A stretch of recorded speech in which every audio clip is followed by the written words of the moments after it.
Aku Yoli. Aku Vida. Dan kita berada di News Weekend. Untuk you people dimanapun kalian berada, tetap jaga kesehatan dan selamat berakhir pekan. Selamat menghabiskan waktu bersama orang-orang terkasih nih. Iya, dan seperti biasa kita berdua akan menyajikan informasi menarik untuk you people di rumah. Jadi stay tune sampai akhir.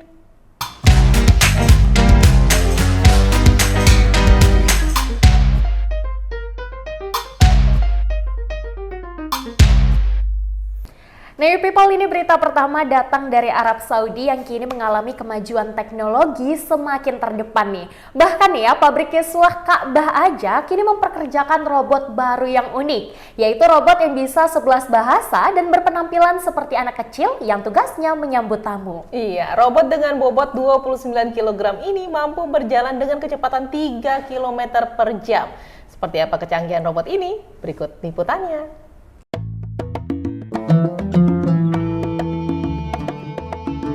Pabrik kiswah Ka'bah di Arab Saudi kini mempekerjakan robot baru yang unik.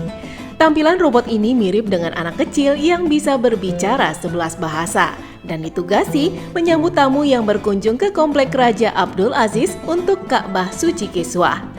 Pengelola dua masjid suci, Masjidil Haram dan Masjid Nabawi, memperkenalkan robot ini sebagai pemandu di pabrik kiswah, yaitu kain hitam yang menutupi Ka'bah di Mekah. Lokasi pabrik kiswah berdekatan dengan Masjidil Haram di Mekah. Uniknya, robot putih ini dipakaikan jubah khas Arab Saudi warna hitam disertai emblem keemasan.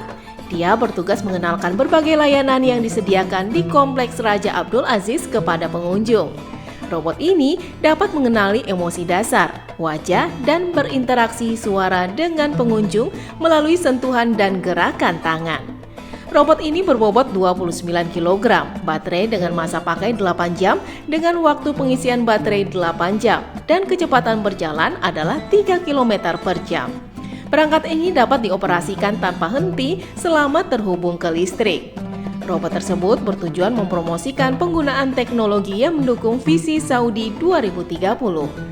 Kehadiran melengkapi robot-robot sebelumnya yang diperkenalkan pengelola dua masjid suci, yaitu robot yang bertugas membersihkan ruangan dan robot yang membawa dan membagikan air zam-zam. Tim TV mengabarkan. Ya, kita beralih ke informasi lainnya. Ini ada salah satu ustadz asal Indonesia menjadi penceramah tetap di Masjid Nabawi, Madinah. Dia adalah Ustadz Ariful Bahri yang menjadi satu-satunya pendakwah dari Indonesia yang mengisi kajian di Masjid Nabawi.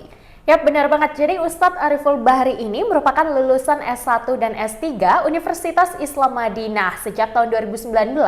Ia memang menjadi salah satu pengisi kajian di Masjid Nabawi. Jadi seperti apa sih profil dari Ustadz Ariful Bahri? Berikut informasinya. Sampai kita berjumpa dengan Allah Subhanahu wa Ta'ala. Kemudian salawat beriringkan salam. Siapa yang menyangka salah satu ustadz asal Indonesia mengisi kajian di Masjid Nabawi, Madinah. Pria bernama Ariful Bahri itu mengisi kajian di Gate 19 yang berada tidak jauh dari pintu utama Masjid Nabawi. Kajian Ustadz Ariful Bahri berfokus dengan materi seputar manasik haji dan disampaikan dalam bahasa Indonesia. Ketika di luar musim haji, kajiannya membahas tentang keutamaan kota Madinah dan sejarahnya. Meski mayoritas jemaah warga negara Indonesia, namun kajiannya juga dihadiri beberapa negara lain seperti Malaysia, Filipina, dan Brunei Darussalam. Ustadz Ariful Bahri mengisi kajian keislaman setiap hari tanpa libur, kecuali ketika dirinya sakit atau pergi ke kota Mekah.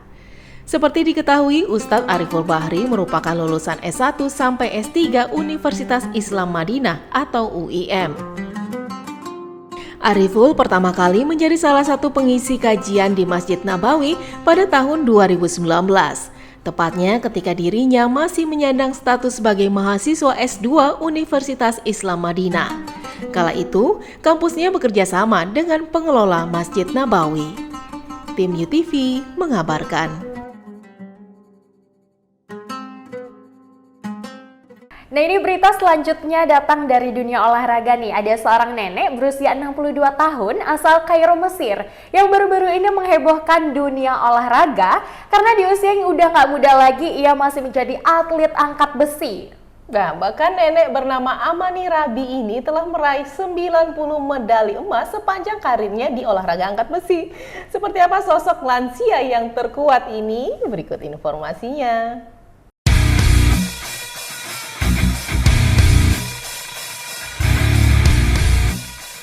Inilah sosok Amani Rabi, wanita berusia 62 tahun yang merupakan atlet angkat besi asal Kairo, Mesir.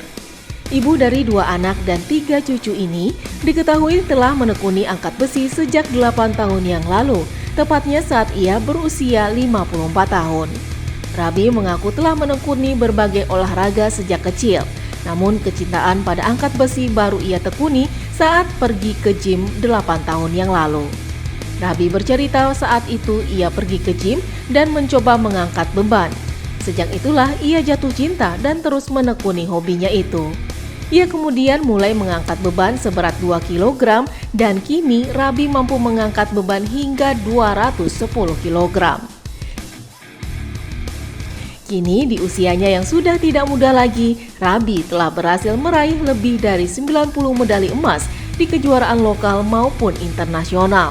Di antaranya, beberapa medali emas pada kejuaraan Olympia Pro Powerlifting. Rabi berharap dirinya bisa terus memecahkan rekor dan mengejar minatnya dalam olahraga. Tim TV mengabarkan. Hey people, ini ada berita yang memprihatinkan dari Provinsi Riau. Ada kondisi miris yang dialami belasan siswa SD Negeri 002 Desa Tanjung, Kecamatan Koto Kampar Hulu, Kabupaten Kampar Riau yang terpaksa belajar di ruang kelas yang merupakan bekas toilet. Bahkan kondisi itu telah mereka jalani sejak 5 tahun lalu dikarenakan ruang kelas yang terbatas. Jadi bagaimana kondisi para siswa itu saat belajar di ruangan kelas bekas toilet? Berikut informasinya.